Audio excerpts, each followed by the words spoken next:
Assalamualaikum warahmatullahi wabarakatuh.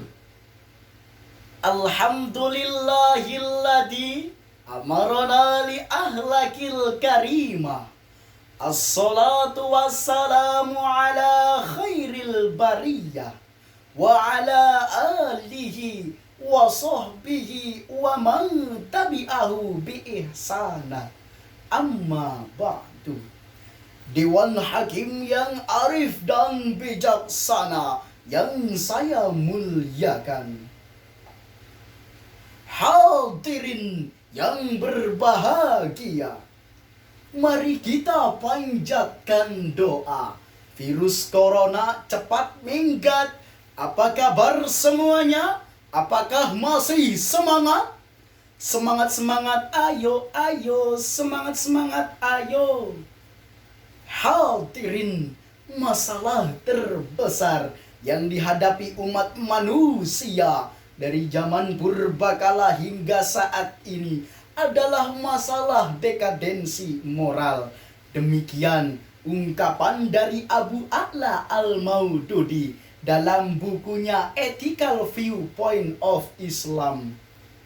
Dari ungkapan tersebut menggambarkan kepada kita seluruh komponen bangsa bahwa untuk menjadikan Indonesia sebagai negara superpower, maju dan jaya, baldah thayyibah, maka langkah utama dan pertama yang harus kita lakukan adalah membenahi dan memperbaiki moral dan etika bangsa yang akhir-akhir ini sungguh memprihatinkan, menyedihkan, menyakitkan, bahkan menyesakkan dada.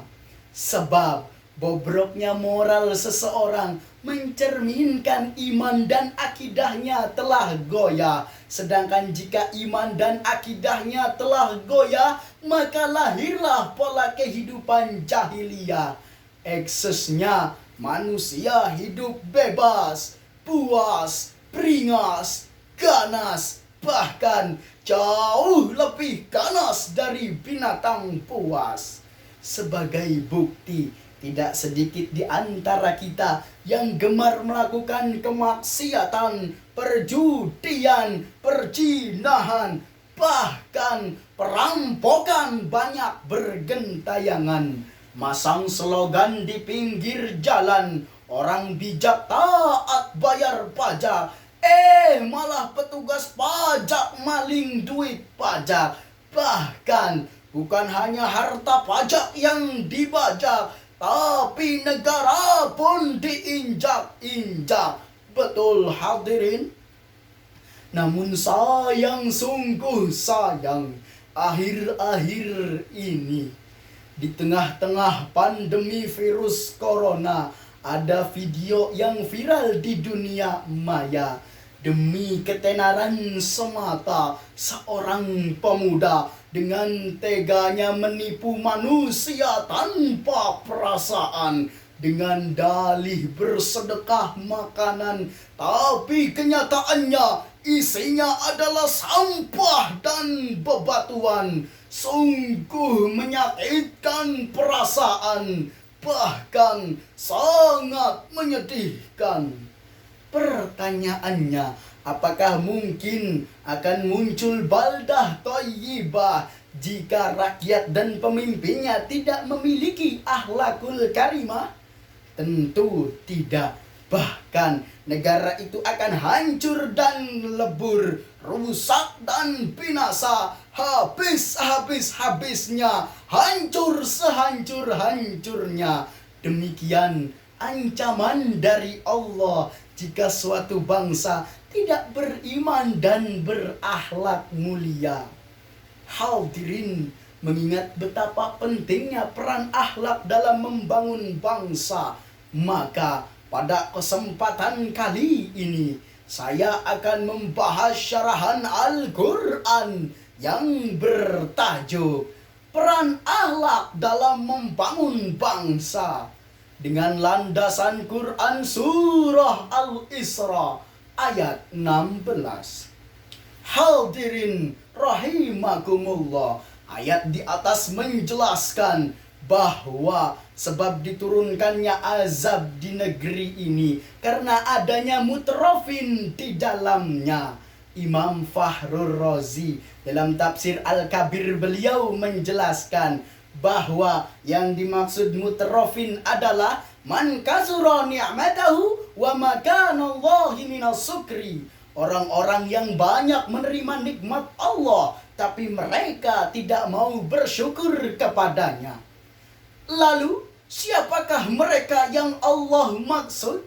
Imam Al-Alusi dalam tafsir Ruhul Bayannya beliau menjelaskan bahwa yang dimaksud golongan mutrafin adalah yang pertama al-amirun al-jairun, pemimpin yang zalim, di depan rakyat menjanjikan janji-janji manis, menyanyikan lagu-lagu indah, senandung syair-syair merdu, tapi di belakang rakyat tidak segan-segan untuk merampas, mencekik, bahkan membunuh hak-hak rakyat.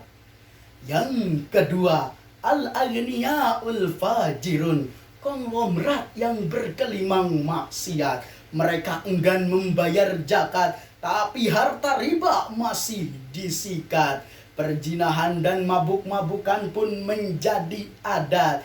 Bahkan istri orang lain pun masih disikat. Padahal 14 abad lampau Rasulullah mengancam jika perzinahan dan riba telah merajalela di suatu bangsa, maka seolah-olah mereka telah menghalalkan dirinya untuk disiksa dan diazab Allah Subhanahu wa ta'ala. Oleh karena itu, untuk menghindari azab Allah di negeri ini, kita membutuhkan pemimpin yang tidak hanya pintar tapi juga benar, pemimpin yang beriman, bertakwa, dan berakhlak mulia sebagai figur sentral setiap warga negara. Sebab sejarah membuktikan kehancuran suatu bangsa bukan hanya disebabkan karena faktor ekonomi dan bukan juga disebabkan karena faktor kebodohan politik, tapi faktor utamanya adalah dekadensi moral pemimpinnya. Kita lihat Iran merana menderita karena kejahatan Reza Pahlavi. Indonesia kita saat ini sedang menangis, sedang bersedih, sedang menjerit, sedang merintih karena ulah sebagian pemimpin kita yang hanya mengejar kursi jabatan. Syauqi B dalam gubahan syairnya beliau menjelaskan, bangsa hanya akan maju dan jaya jika ditopang dengan akhlak mulia, tapi bangsa itu akan hancur dan lebur jika tidak ditopang dengan akhlak mulia. Jika hal tersebut kita aplikasikan dalam kehidupan sehari-hari, insya Allah kita termasuk dalam golongan orang-orang yang beriman. Hal ini sesuai dengan janji Allah dalam surah Al-Maidah ayat 9. Hadirin, dari ungkapan tersebut menjelaskan bahwasannya Indonesia kita saat ini sedang menghadapi moral dan etika yang buruk.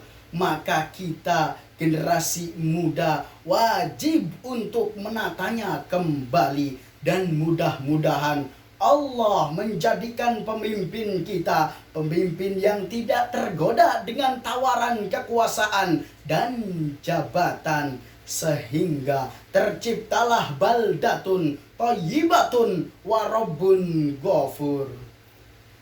Oleh karena itu, izinkan saya untuk melantunkan sebuah lagu. Dengar wahai manusia, jaga akhlak muliamu, karena martabat jiwa penentunya akhlakmu. Kau menjadi mulia, penuh agung wibawa, jika bisa kau jaga akhlak luhur mulia. Pisau diasah pagi-pagi, bawa ke kebun untuk membabat.